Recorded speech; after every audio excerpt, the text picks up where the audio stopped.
At the beginning of the story, we see an American football match where a man named Nicky is sitting comfortably with his girlfriend Jess in the VIP stands. The match is going on, but Nicky is more focused on the crowd than on the game. He notices a beautiful girl getting up from her seat and leaving. At that moment, a mischievous idea comes to his mind. He makes a small bet with Jess, saying, "Let's see how many people look back at that girl." One of the men sitting nearby, Lee Yuan, says he also wants to join the bet, and Nicky agrees. Everyone jokingly places a $10 bet and starts counting. When the girl leaves the stand, the final count shows that 7 people looked back at her. In this bet, Jess had guessed the closest number, so she won.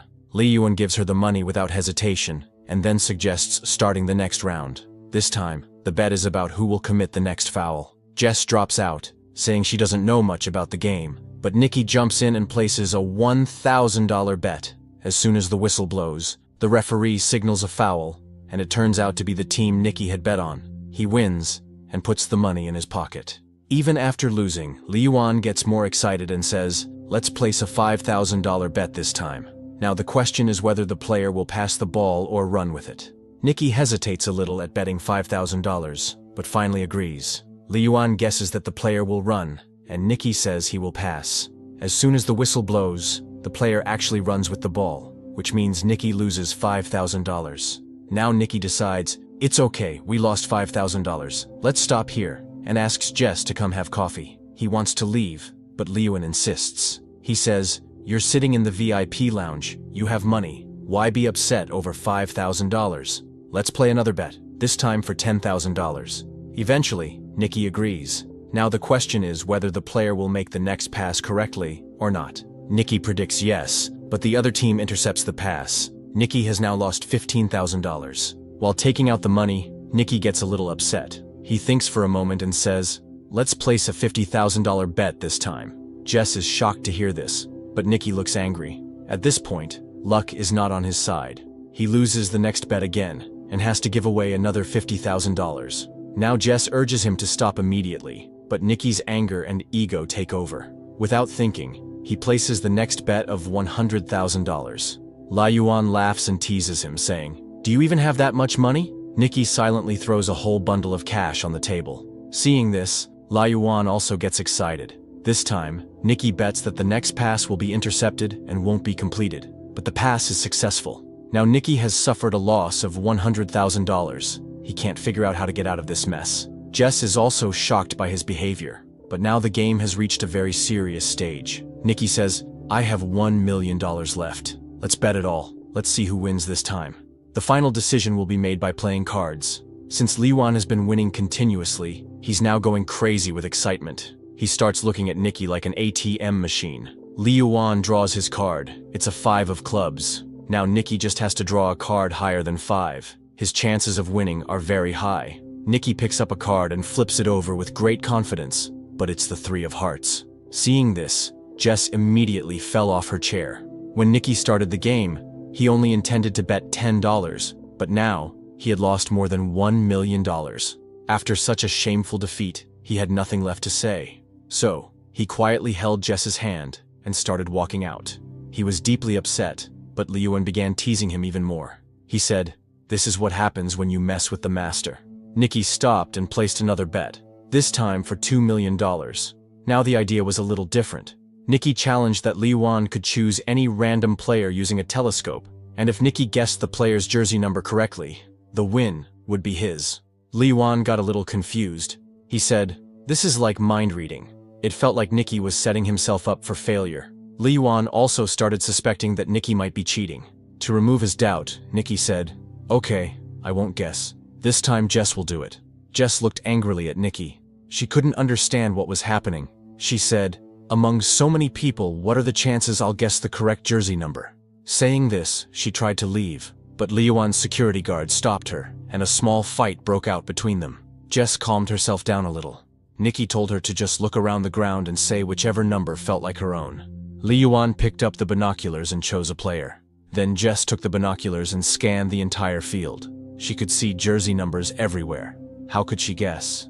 Then her eyes fell on a familiar face, and she remembered Nicky's words, that she should choose the number that felt like her own. Their friend Farhad was wearing jersey number 55. Jess understood that this was all part of Nicky's plan. She said, "Number 55, and it was the correct answer. Liwan was stunned.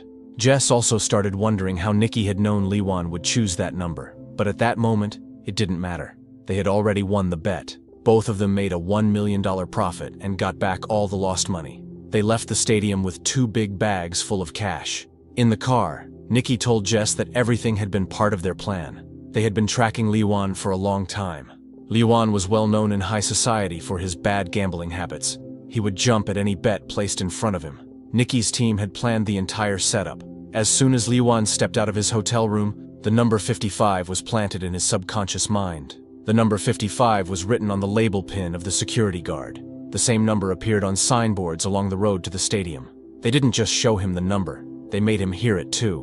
While coming to watch the match, a song had been played in Liwan's car that repeated the number 55 again and again. That number was said 124 times in the song, which kept pulling Liwan's attention toward it. He had even been shown a photo of Farhad, which helped build a visual memory. So, when Liwan looked through the binoculars, his mind naturally went toward the number 55, and Jess said 55 as soon as she saw Farhad. Jess had not been told anything in advance, so her expressions would stay natural during the entire game. This way, no one would suspect her. After hearing everything, Jess was completely impressed with Nicky. After this, the story takes us a few days back. Just a few days earlier, Nicky was lying on a bed in a room with Jess beside him, and a man was pointing a gun at his head.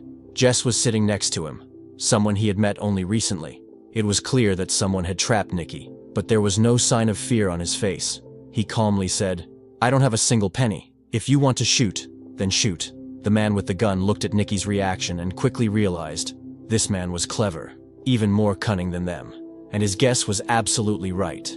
Nicky was a master con artist who pulled off petty thefts with great skill. Jess had brought Nicky to that room by tricking him, but Nicky saw a natural talent in her. At that time, Jess didn't understand anything. When the man with the gun left, Nicky told Jess, "You have a gift. If you polish this ability to trick people, you can live a very comfortable life." Nicky said, "This is our family business. My father, his father, they were all con men. We're cheats by blood.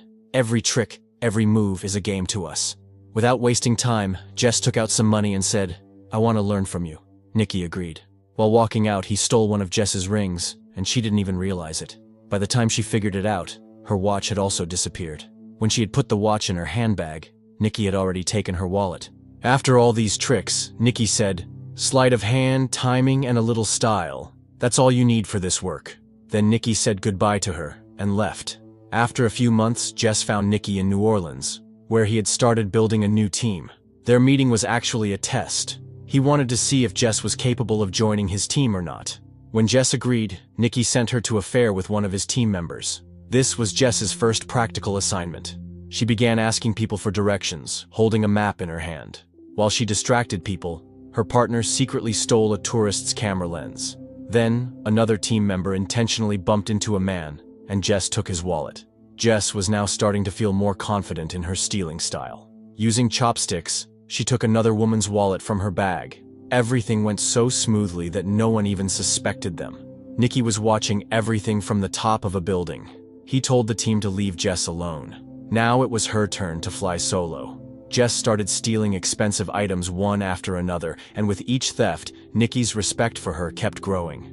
Now Nicky gave her another big assignment, this time, a high-tech scam. With the help of special lenses, they could see other players' cards and beat them easily. There was also a system for stealing credit cards. The stolen card was secretly sent to a teammate, where a device would copy its data, and then the card would be returned to the owner's pocket. By the time anyone realized, their entire account would be emptied. Another scam was a fake ATM machine. Whenever someone withdrew money, the ATM would secretly store their PIN. Farhad would later remove the machine and steal all the data. All the stolen credit cards were sorted into different categories. Expensive luxury items were bought using them, and finally, their data was sold on the black market. One day, Jess saw a beautiful necklace and wore it, but Nicky immediately told her to take it off. He strictly explained that all the items had to be sold. Nothing was to be kept personally. Jess was seeing this large-scale fraud for the first time. The feeling of standing in the middle of a mountain of stolen goods was surreal. The next day, Jess and Farhad were wandering through a wealthy area. Their task was to act. Farhad suddenly fainted, and Jess started shouting, "Please, someone help us, please." It was a distraction, which the rest of the team used to steal from the rich people around them. After the job was done, the whole team escaped by hiding in an ambulance. The whole plan was so perfectly executed that no one could figure out anything. That night, they all celebrated together. Nicky praised everyone because they had made $1.2 million in just 1 week. The next day, all the team members were preparing to go their separate ways. The documents were destroyed, and Nicky assured everyone that their money would be transferred to their bank accounts within a few days. But the old members of the team knew that Nicky still had one last mission left. The next morning, Nicky took Jess to the VIP lounge of the stadium. He performed a full demonstration in front of Jess to show how they could earn $1 million in just a few minutes. By now, Jess had started falling in love with Nicky. She thought she was Nicky's girlfriend, and that's why he was showing her all this. But Nicky had only included her in the group for his own benefit. When everything was over, Nicky gave her $80,000 in cash and finally said goodbye. Jess looked at him with tears in her eyes. Her heart was broken because she had fallen in love with Nicky. At the same time, she also felt that $80,000 was too little, because Nicky had just earned $1 million. But in Nicky's world, there was no place for emotions. Jess had now seen his true colors. Nearly 3 years later, a race car pulls into a service station, and we see Nicky again. There was tiredness in his eyes, and it was written all over his face that he was running out of money. During lunch, he met with George, the owner of a race car team. George's research team had developed a new algorithm called EXR, but he wanted to improve it to increase his chances of winning. So he hired Nicky. The plan was simple. Nicky would pretend to be their chief engineer. Then, they would stage a fake fight between George and Nicky so that other teams would fall into their trap. After that, Nicky would sell a fake version of EXR to the rival team, while George's team would use the real system and easily win. As part of the deal, Nicky was supposed to receive €1 million for the job, and the money he earned by selling the fake system would also be his. Nicky thought this job was a joke. He could have done such a scam even in his sleep, but George's butler didn't trust him at all. He directly threatened Nicky and said, "If you do anything wrong, I'll shoot you right in the chest." Nicky wore a tuxedo and left to attend a party that evening. The plan between Nicky and George was to stage a fake fight in front of the crowd, but their plan completely fell apart when Jess appeared, walking down the stairs in a red dress. She went straight to hug George. Seeing this, Nicky's eyes filled with anger. His mind went blank. He hadn't seen Jess in 3 years, and now she was with someone else, and that too, with the man who had hired Nicky. Jess calmly walked up to Nicky and told him that she was no longer a con artist, and whatever had happened 3 years ago didn't matter anymore. She also said that George didn't know anything about their past relationship, and it would be best to keep it that way. Hearing this, Nicky got furious. He picked up a glass of vodka and drank it in one go. Earlier, he had planned to act like he was angry, but now, he truly was. The fight with George in front of everyone was no longer a drama, it was real. Their fight caught the attention of the rival racing team, just as planned. Soon, security came and threw Nicky out of the party, but now, he had the business card of the rival team in his hand. The next morning, Nicky met the owner of the McLaren team. He spoke directly, saying, "I want to sell you the EXR system. It will cost €3 million. The team owner had no shortage of money, so there was no need to bargain. He immediately tested the system on the track, and when he saw the results, his face lit up. Nicky promised that the complete software would be delivered in 48 hours. Meanwhile, Jess met Farhad on the road. Farhad had been sent by Nicky. He told Jess that it was necessary for Nicky to leave 3 years ago. He had no other choice. Farhad also said that Nicky still loved her. Then he handed Jess a box, which had the same necklace that Jess had once liked. Whether it was real or fake didn't matter. Jess's heart melted after seeing it. She told Farhad that she couldn't trust Nicky, but her eyes said something else. She still had feelings for him. Well, on the day of the deal, Nicky showed up and handed over the software to the owner of the McLaren team. In return, a strong man gave him a case containing €3 million. But Nicky's nature was such that he never worked without taking risks. He had secretly sold a copy of the same software to every racing team. Every handshake brought him more euros. Whoever shook hands with him paid him millions. Until the race began, no one had any idea that every team had been sold the exact same EXR system. That night, instead of running away, Nicky messaged Jess saying that if she came in time, they could escape together. Nicky waited, but no one came. Just when he gave up and turned to leave, Jess appeared. But it was too late to run, because at that moment, the same strong man who had given him €3 million on behalf of the McLaren team showed up in front of Nicky. In reality, he was George's man. He had found out the truth, that Nicky had sold the original software instead of the fake one. He didn't care about the 1 million euros. Now he wore his full racing gear and intentionally crashed into Nicky's car. After a terrible accident, both Nicky and Jess were captured. They were tied up, and all the stolen cash was laid out in front of George. George was furious. He had spent 40 million euros creating that software, and now everything was ruined. The worst part was, he still couldn't figure out how Nicky had stolen the real software. When Nicky didn't say anything, George pressed Jess's nose shut, cutting off her air. Seeing this, Nicky broke down. He confessed everything, how he had made Jess fall for him again by rekindling her old love. He said he gave her the same necklace she had once liked, but this time it had a special chip inside. As soon as George opened the software, that chip stole his password and copied the data. Jess was heartbroken when she heard this. Tears streamed down her face, but George and his men started laughing. They liked the story but didn't believe a word of it. George then said, "Jess was never really my girlfriend. I know she was only with me for my money." Jess admitted that she was only pretending to love George to steal his expensive watch collection. Nicky was shocked. So Jess had faked her love for George just to make Nicky jealous. Now, both of them were caught.